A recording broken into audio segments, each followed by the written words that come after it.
Jafrabad marine police સ્ટેશનના PSI અને એક પોલીસ કર્મચારી સહિત એક અન્ય વ્યક્તિ 3,000,000 રૂપિયા 3 લાખની લાંચ લેવા જતા અમરેલી એસીબી ગોઠવેલ છટકામાં ઝડપાઈ ગયા. એક જાગૃત નાગરિક દ્વારા ફરિયાદ કરવામાં આવતા એસીબી દ્વારા સફળ ટ્રેપ કરવામાં આવી, જેમાં આરોપીઓ 1 RM રાધનપુરા પોક્સ ઈ Jafrabad marine police station, 2 Ashishsinh Zala police કર્મચારી Jafrabad marine police station, 3 Arifbhai Akbarali Ravjani પ્રજાજન રહે મોણપરતા મહુવાજી ભાવનગર ઝડપાઈ ગયા હતા. આ લોકોએ લાંચની માંગણીની રકમ રૂ3 લાખ, લાંચની સ્વીકારેલ રકમ રૂ3 લાખ છે અને તેની પાસેથી લાંચની પરત મેળવેલ રકમ રૂ3 લાખ છે.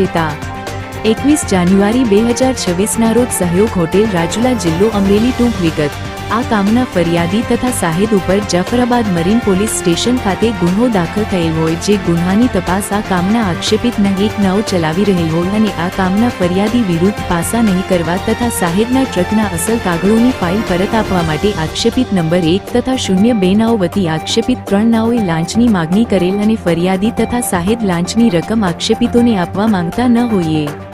CB નો સંપર્ક કરી ગોઠવેલ લાંચના છટકા દરમિયાન આક્ષેપિત 3 નાઓએ સાથે આક્ષેપિત 2એ ટેલિફોનિક કન્ફર્મેશન આપી હેતુલક્ષી વાતચીત કરી આક્ષેપિત નંબર 1 તથા 2 નાઓ વતી આક્ષેપિત 3 નાઓ લાંચની રકમ સ્વીકારી એકબીજાની ગુન્હામાં મદદગારી કરી આક્ષેપિત 3 નાઓ સ્થળ ઉપર પકડાઈ ગયેલ તથા આક્ષેપિત 1-2 નાઓ સ્થળ ઉપર હાજર નહીં મળી આવી ગુન્હો કર્યા વગેરે બાબત તારક ચિહ્ન ટ્રેપિંગ અધિકારી તારક ચિહ્ન શ્રી R.D. સગર ઈ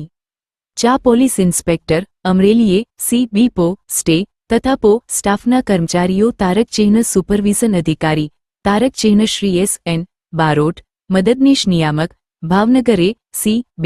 એકમ તારક ચિહ્ન ઇન્ચાર્જ અધિકારી શ્રી બળદેવસિંહ વાઘેલા નાયબ નિયામક શ્રી A.C.B. રાજકોટ રિપોર્ટર ફારૂક બિલકિયા અમરેલી.